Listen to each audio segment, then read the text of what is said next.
नमस्कार. मी डॉक्टर सरवदे. आजच्या लेक्चरमध्ये तुम्हा सर्वांचं अगदी मनापासून हार्दिक हार्दिक स्वागत करतो. मित्रांनो, आपण निवडक कथा या संपादित पुस्तकातील कथा अभ्यासत आहोत. आपण एक कथा अभ्यासलेली आहे, त्यावरती आपण टेस्टसुद्धा घेतलेली आहे. तेव्हा आज आपण निवडक कथा या संपादित पुस्तकातील दुसरी कथा अभ्यासणार आहोत. या दुसऱ्या कथेचं नाव आहे भूक आणि या कथेचे लेखक आहेत बाबूराव बागुल. मित्रांनो, ही प्रस्तुत कथा तुम्हाला हसवणार नाही. ही प्रस्तुत कथा तुमचं मनोरंजन करणार नाही, तर ही प्रस्तुत कथा तुम्हाला मानवाच्या जीवनामध्ये भूक किती महत्त्वाची असते, भुकेसाठी, अन्नासाठी मानवाला कोणकोणत्या आव्हानांचा सामना करावा लागतो याची माहिती देते. म्हणजे ही कथा तुम्हाला विचार प्रवृत्त करते, तुमच्या मनाला अंतर्मुख करते. तेव्हा चला तर मग आपण या कथेकडं वळूया. मित्रांनो, बाबूराव बागुल हे या कथेचे लेखक आहेत. या कथेचं शीर्षक आहे भूक. भूक म्हणजे काय, तर एखादी गोष्ट हवी असणे, एखाद्या गोष्टीची मागणी करणे. आता माणूस एखादी गोष्ट केव्हा मागतो किंवा एखादी गोष्ट त्याला केव्हा हवी असते, तर त्याला जेव्हा त्याची गरज असते तेव्हा. जसं आपल्याला तहान लागल्यानंतर आपण पाण्याची मागणी करतो आणि भूक लागल्यानंतर आपण अन्नाची मागणी करतो. अगदी त्याच पद्धतीनं आज मानवी जीवनामध्ये आपली भूक भागवण्यासाठी कोणकोणत्या आव्हानांचा सामना करावा लागतो, कोणकोणत्या यातनांचा सामना करावा लागतो याची माहिती आजची ही कथा आपल्याला सांगणार आहे. मित्रांनो, या कथेचे जे लेखक आहेत बाबूराव बागुल, त्यांचा आपण थोडक्यात परिचय करून घेणार आहोत, कारण त्यांच्या परिचयाशिवाय आपल्याला ही कथा शिकवता येणार नाही. म्हणजे ज्या माणसानं ही कथा लिहिली, ज्या लेखकानं ही कथा लिहिली, तो लेखक कोणत्या दर्जाचा आहे, त्याचं मोल काय आहे, याची माहिती आपल्याला त्रोटकपणे सांगणं मला वाटतं फार गरजेचं आहे. आणि म्हणून आपण सुरुवातीला बाबूराव बागुल यांचा परिचय पाहूया. मित्रांनो, बाबूराव बागुल हे प्रसिद्ध असे दलित लेखक आहेत. आता या ठिकाणी मला आणखीन एक शब्दाचं स्पष्टीकरण देणं फार गरजेचं वाटतं. दलित म्हणजे काय? बऱ्याच लोकांना शब्दाची कन्सेप्ट जी असते, संकल्पना जी असते ती माहीत नसते आणि ढोबळमानानं आपण मात्र कधी कधी शब्दाचे वेगवेगळे अर्थ लावत असतो. दलित म्हणजे काय, तर दलित ही एक जात नाही. म्हणजे दलित या शब्दाने कोणतीही जात व्यक्त होत नाही. तर दलित हा शब्द काय सांगतो, तर दलित हा शब्द अतिशय व्यापक आहे. त्याचा अर्थ काय आहे, तर दलित म्हणजे कोण? दलित म्हणजे अमुक एक जातीचा माणूस नाही, तमुक एका जातीचा माणूस नाही. तर दलित म्हणजे कोण? तर दलित म्हणजे जो सामाजिकदृष्ट्या मागास आहे, जो शैक्षणिकदृष्ट्या मागास आहे, जो आर्थिकदृष्ट्या मागास आहे, जो वंचित आहे, जो शोषित आहे, अशा व्यक्तीला दलित ही संकल्पना वापरली जाते. पण आपल्याकडं दलित या शब्दाचा अर्थ थोडासा वेगळा घेतला जातो. दलित म्हणजे एक अमुक एक जात, तर कृपया त्याचा अर्थ तसा नाही. त्यानंतर बाबुराव बागुल यांनी साहित्याचे जे मुख्य प्रकार आहेत, कथा, कादंबरी, कविता, हे त्यांनी छानपैकी हाताळलेले आहेत. त्यांचे 2 कथासंग्रह खूप प्रसिद्ध आहेत. त्यामध्ये पहिला कथासंग्रह आहे मरण स्वस्थ होत आहे, आणि दुसरा कथासंग्रह आहे जेव्हा मी जात चोरली. बघा, कथासंग्रहाची नावं सुद्धा किती आश्चर्यकारक आहेत. मरण स्वस्थ होत आहे, जेव्हा मी जात चोरली. म्हणजे या शीर्षकावरूनच लेखक किती जबरदस्त आहे, किती सामर्थ्यवान आहे, याची आपल्याला चुणूक दिसते. त्यानंतर बाबुराव बागुलांचा एक कविता संग्रह तुफान गाजला. त्या कविता संग्रहाचं नाव आहे वेदाआधी तू होतास. त्यानंतर बाबुराव बागुलांची एक कादंबरी सुद्धा फार प्रसिद्ध आहे. ती या ठिकाणी नोंदलेली नाही, पण मी आपल्याला सांगू इच्छितो की सूड नावाची कादंबरी अतिशय छोटी आहे. ती कादंबरी सुद्धा प्रचंड गाजलेली आहे. तेव्हा मित्रांनो, असा हा एक सामर्थ्यवान लेखक, एक शक्तिशाली लेखक मराठी साहित्याच्या विश्वामध्ये प्रसिद्ध आहेत. अशा लेखकाची कथा आज आपण अभ्यासणार आहोत. मित्रांनो, ही प्रस्तुत कथा दलितांच्या वाट्याला जे भीषण दारिद्र्य येतं, त्या दारिद्र्याची कहाणी तुम्हाला सांगते. मित्रांनो, ही जी कथा आहे, ही कथा वास्तव कथा आहे. म्हणजे ही कथा काल्पनिक नाही, तर दलित समाजामध्ये, दलित जीवनामध्ये, मानवाच्या जीवनामध्ये, दलितांच्या जीवनामध्ये भूक किती महत्त्वाची असते, आणि भूक शमवण्यासाठी, भूक भागवण्यासाठी माणसांना कोणकोणत्या आव्हानांचा सामना करावा लागतो, कोणकोणत्या परिस्थिती त्यांना हाताळाव्या लागतात, याची माहिती ही कथा अतिशय छानपैकी आपल्याला सांगत राहते. मी आपल्याला यापूर्वीही सांगितलेलं आहे की कथा माणसाला काहीतरी सांगत असते, कथा माणसाला काहीतरी संदेश देत असते. तो संदेश आपल्याला घ्यावयाचा असतो. तेव्हा मित्रांनो, या कथेचं कथासूत्र नेमकं काय आहे हे मी आपल्याला थोडक्यात सांगू इच्छितो. मित्रांनो, प्रस्तुत कथेमध्ये भूक शमवण्यासाठी, भूक भागवण्यासाठी दलित माणसाला अनेकविध आव्हानांचा सामना करावा लागतो. या कथेमध्ये जी मुख्य नायिका आहे, तिचं नाव आहे भागू कोळीन.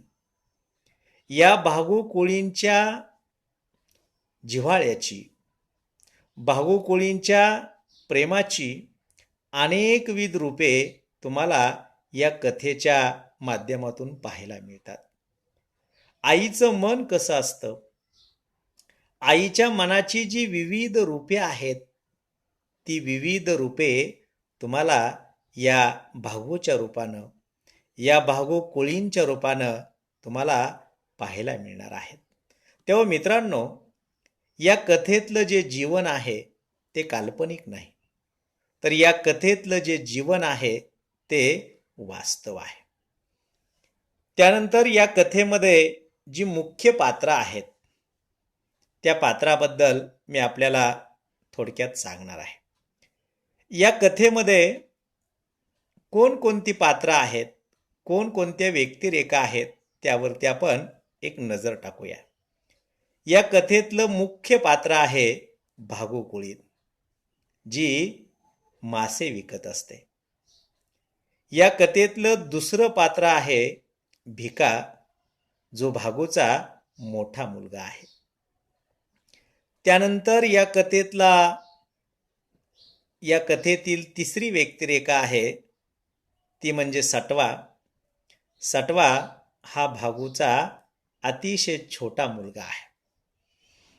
त्यानंतर या कथेमध्ये तुम्हाला एक पाटलीनबाई दिसेल, जी या कथेमध्ये भागूच्या गावातली एक महत्त्वाची स्त्री आहे.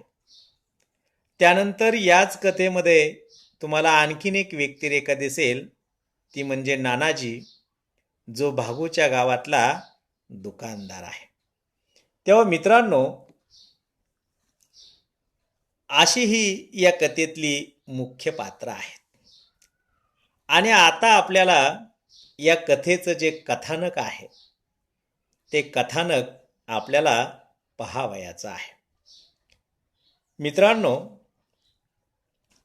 भागू कुळीन ही एका गावामध्ये राहत असते. भागूला 2 मुलं आहेत. तिचा नवरा हयात नाही. भागू ही अशी स्त्री आहे की दारिद्र्यानं ती प्रचंड गांजलेली आहे. तिच्या घरी 18 विश्व दारिद्र्य आहे. तुम्हाला सांगतो, भागूचं घर जर तुम्ही बघितलं तर अतिशय नाजूक अवस्थेत असलेलं तिचं घर आहे. तुम्ही जर घर तिचं कथेमध्ये वाचलं, पाहिलं, तर तुमच्या असं लक्षात येईल की एखादा मोठा पाऊस पडायला लागल्यानंतर किंवा पडू लागल्यानंतर त्या भागूच्या घरामध्ये पाण्याच्या धारा लागतात. भागूच्या घरामध्ये वीज नाही. कधी कधी तर दिवाबत्तीला तेल सुद्धा नसतं.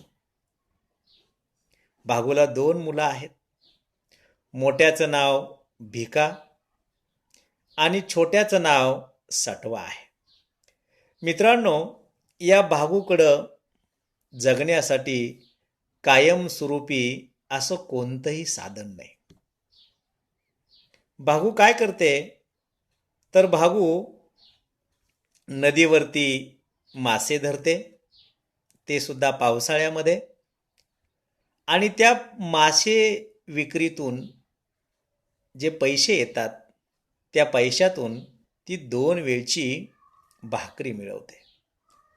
अन्य वेळेला ती काय करते, तर मित्रांनो, गावातल्या पाटलिनीकडून शिळ्या भाकरी आणते, शिळं कालवण आणते आणि 2 वेळची स्वतःची आणि पोरांची भूक ती भागवते.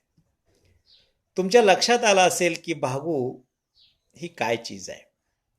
म्हणजे दारिद्र्यानं गांजलेली, अतिशय गरीब असलेली, पोटाची भूक भागवण्यासाठी नदीवर जाऊन मासे मिळवणारी अशी एक स्त्री आहे. ती कुठल्याही परिस्थितीला बळी पडत नाही. तिचा पोरावरती प्रचंड जीव असतो. पोरावर तिची प्रचंड माया असते. आणि म्हणून पावसाळ्यामध्ये नदीला पाणी आल्यानंतर तिला मासे पकडता येत नाहीत. आणि म्हणून मित्रांनो, ते आपल्या मोठ्या पोराला, भिकाला, गावामध्ये ती भीक मागायला सुद्धा लावते. अशी ही भागू कुळीन आहे. मित्रांनो, या भागू कुळीनच्या रूपानं आपल्याला दलित जीवनातली भूक कशी असते हे आपल्याला या कथेतून पाहायचा आहे. मित्रांनो, एके दिवशी प्रचंड पावसाला सुरुवात होते. धो धो मुसळधार पाऊस पडू लागतो आणि त्या पावसामुळं मित्रांनो भागू कोळीन आजारी पडते. तिचं अंग तापानं फणफणायला लागतं. ती धरणीवरती पडते. मित्रांनो, ही भागू कोळीन तापानं फणफणल्यानंतर धरणीवर पडल्यानंतर आपल्या पोरांची भूक कशी भागवायची असा तिला एक प्रश्न पडत असतो. आणि एके दिवशी तर प्रचंड पाऊस कोसळायला लागतो. नदीला महापूर येतो.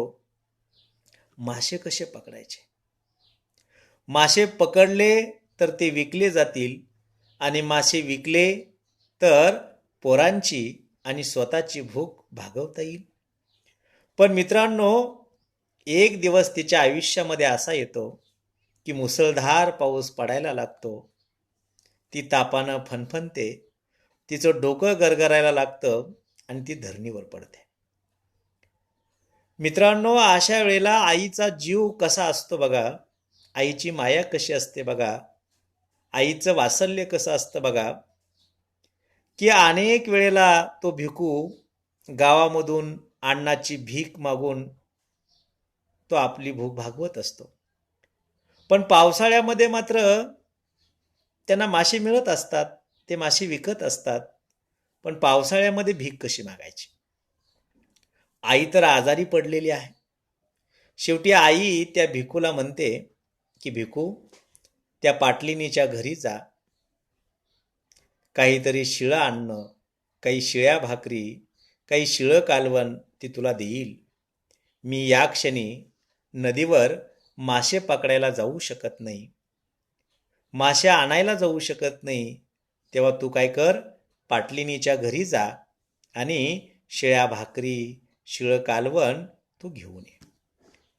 मित्रांनो, आईनं असं सांगितल्यानंतर भिका काही जात नाही. भिका तिला नकार देतो. कारण सातत्यानं पाटलीनबाई त्या भिकाचा अपमान करत असते. आणि हा अपमान भिकाला सहन होत नाही. एक वेळ उपाशी राहिलो तरी चालेल, पण मी पाटलिनीच्या घरी भाकरी आणायला जाणार नाही असा भिका तिला खडसावून सांगतो. कारण त्याला अपमान नको असतो. आता आई तर तापानं फणफणलेली आहे. भागू धरणीवर पडलेली आहे. 2 पोरांच्या पोटामध्ये अन्नाचा कण नाही. पाऊस कोसळतो आहे. नदीला महापूर आलेला आहे. मासे तर पकडता येत नाही. आता काय करायचं? आणि भिका तर पाटलिनीच्या घरी जायला तयार नाही. अशा अवस्थेत काय करायचं? तेव्हा मित्रांनो, भागू पुन्हा एकदा त्या भिकाला असं म्हणते की भिका, या गावामध्ये फक्त पाटलीनच अशी आहे की तीच आपल्याला भाकरी देईल, तीच आपल्याला भाजी देईल, मग ती शिळी का असेना. तू काय कर, पुन्हा एकदा माझ्यासाठी, माझ्या मायेसाठी तू पाटलिनीच्या घरी जा. अपमान सहन कर. फक्त आजच तू त्या पाटलिनीच्या घरी जा आणि शिळ्या भाकरी, शिळं कालवण तू घेऊन ये. मित्रांनो, भिका आईचं ते वचन मोडत नाही. आईची आज्ञा तो पाळतो आणि खाली मान घालून तो पाटलिनीच्या घरी अन्नाची भीक मागायला जातो. तेव्हा मित्रांनो, भिकाला मागे जो अनुभव येत होता तोच अनुभव त्या दिवशी सुद्धा येतो. ती पाटलीनबाई भिकाच्या अंगावर कुत्र्यासारखं धावत येते आणि शिळं अन्न, शिळ्या भाकरी, शिळं कालवण त्याच्याजवळ देते.